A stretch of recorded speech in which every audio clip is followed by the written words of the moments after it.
The Undertaker is retiring.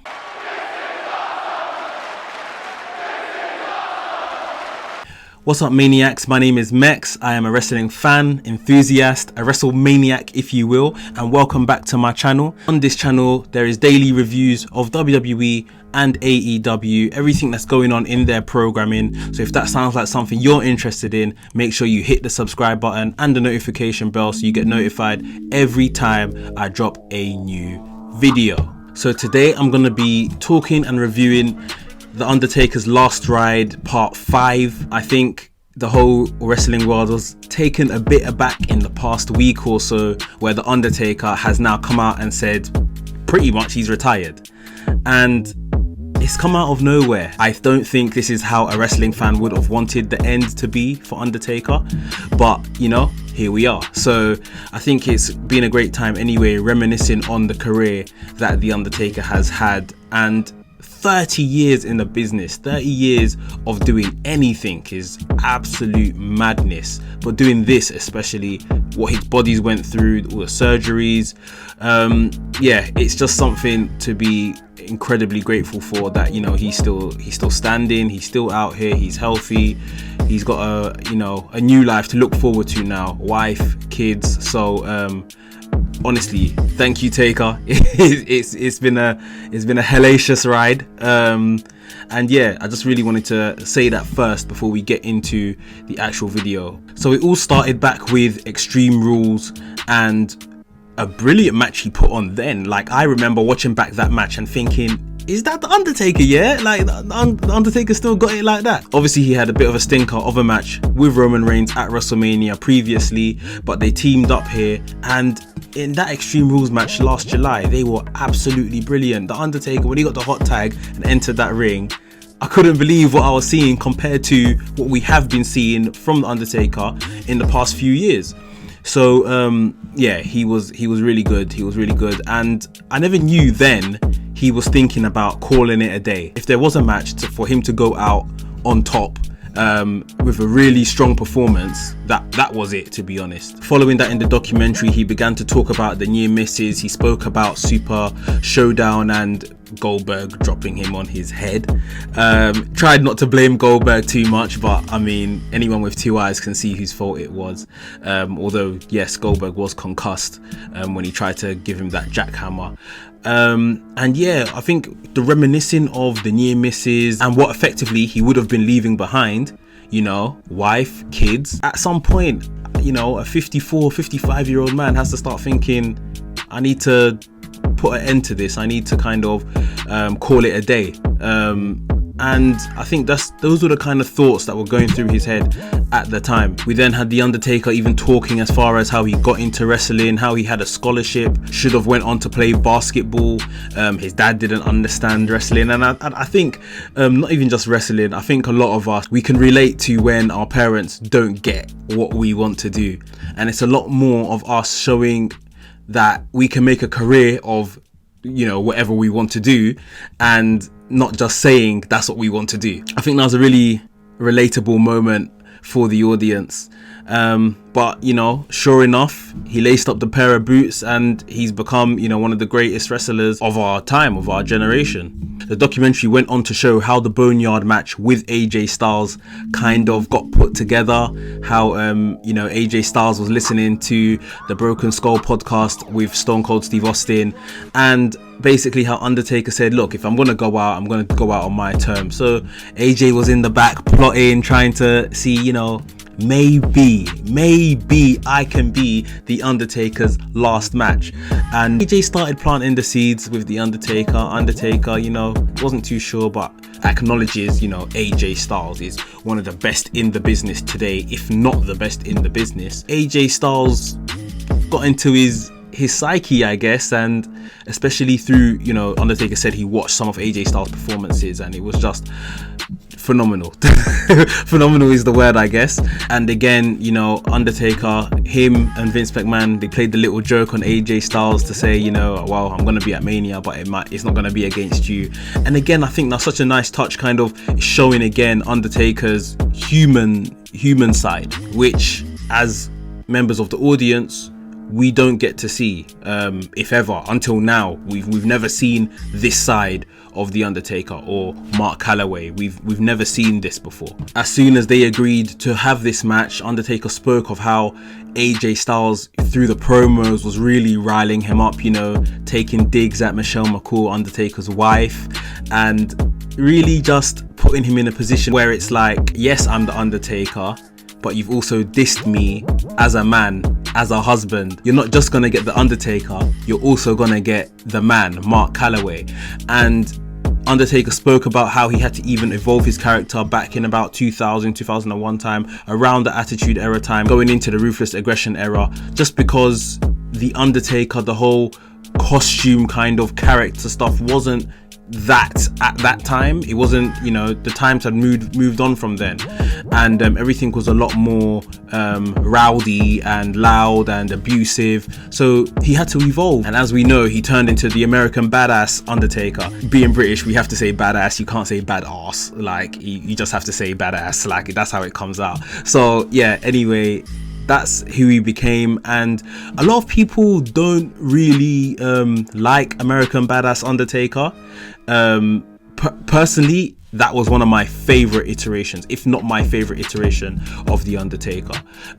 So yeah, he said he had to merge all of these three characters, gimmicks, whatever you wish to call it, and that's what AJ Styles was going to get at the Boneyard match. I didn't think they would take us behind the scenes of how they actually put together the Boneyard match, how they made the set and things like that, but they showed us, and it was so interesting to see. I mean, I would have loved an even further behind the scenes of when they were actually filming, which they did show us parts of, especially when, you know, the Undertaker punched the window in the hearse and had all the blood in his hands. I'm here thinking that he's punched, like, you know, sugar paper glass or whatever it's called, and it's not actually real glass, but it seemed as if he punched a real glass window in a car and had all the pieces of glass in his hand, in his arm. So yeah, I was a bit shocked.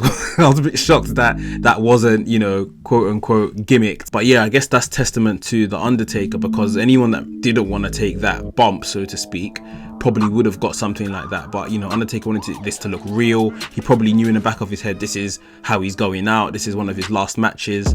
So yeah, he fooled me. Going a bit back in the story, Undertaker found out, I think the night before that he was filming the Boneyard match, that his brother had died. His niece gave him a call just as he was leaving the set from the day before, and yeah, he found that his brother had a heart attack and had passed away, hadn't actually made it. And that must have been so hard. I mean, think of the context now. He spent the whole day in like a graveyard, heard the news of his brother, then had to go back there to a graveyard site with coffins and all sorts, tombstones, and carry out this cinematic match in a graveyard, and your brother's just died. Can you imagine how hard that must be, how difficult that must be? But again, it shows the kind of professional we're dealing with, how he managed to put it to one side momentarily and just carry this out for us, the fans. He's a bigger man. He's a bigger man than a lot of us, let's put it that way, because, you know, they live by the show must go on. That's what they absolutely live by. So kudos to the Undertaker, being able to work through massive pain. Family is everything. So that couldn't have been easy, but he got through it. So back to the Boneyard match. It was so good.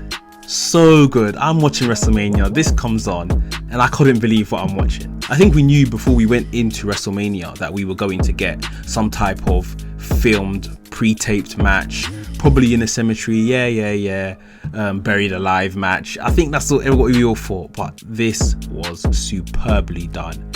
And for me, it's really set the bar for cinematic matches, especially at this current, you know, pandemic time. And it's opened this window. I know it wasn't the first cinematic match, you know, we've had others in other promotions and things like that before, but the way the Undertaker and AJ Styles went at it in this match was brilliant. And I think the sentiment was shared by a lot of fans. A lot of media outlets were shown to have picked it up and really loved it. It was a minority that didn't like the Boneyard match, and that's probably because they just like their own, you know, traditional wrestling in a ring, pinfall victory.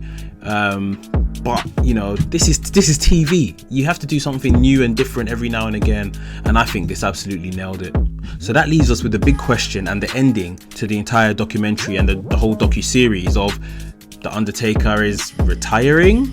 And I say it like that because I guess it wasn't really definitive in the fact of, you know, I'm done, I'm retiring. Those words were actually never said. A lot of synonyms for I'm leaving and I'm hanging up my boots and all of this kind of stuff. Like, there was just a lot of tapping around the actual words of I'm retiring, I'm done, I'm finished. There was nothing like that, which obviously leaves the door open for a return. Now, in that sense, I am more of the traditional thinking of, yes, I want it to be in the ring, the final goodbye. What he did with Roman when he lost to Roman at WrestleMania and left his hat and his jacket in there with his gloves, that's the kind of thing I wanted to see. I thought that was it, like probably a lot of us did, but it wasn't. So I need something, or maybe he feels because he's already done something like that, then it doesn't make sense doing it again, and this is how he wanted to go.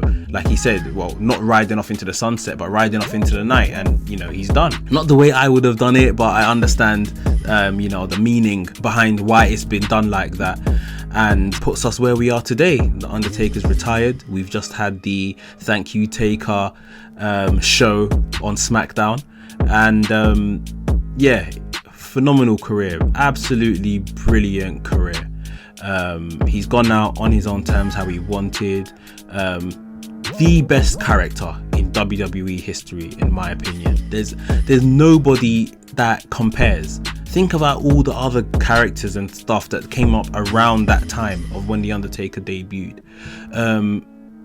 The Undertaker has been the absolute best, and he's lived it. We've never known anything about The Undertaker apart from he's the dead man. Changed to American Badass and then changed back to the dead man. Like, that's all you knew about his life, you know. And this documentary also, it was brilliant, the way they put it together. WWE are so good at putting together these docu-series, and it came across really, really well. If I am to critique how they done this just a little bit, I would have liked it to completely unravel itself in the ring.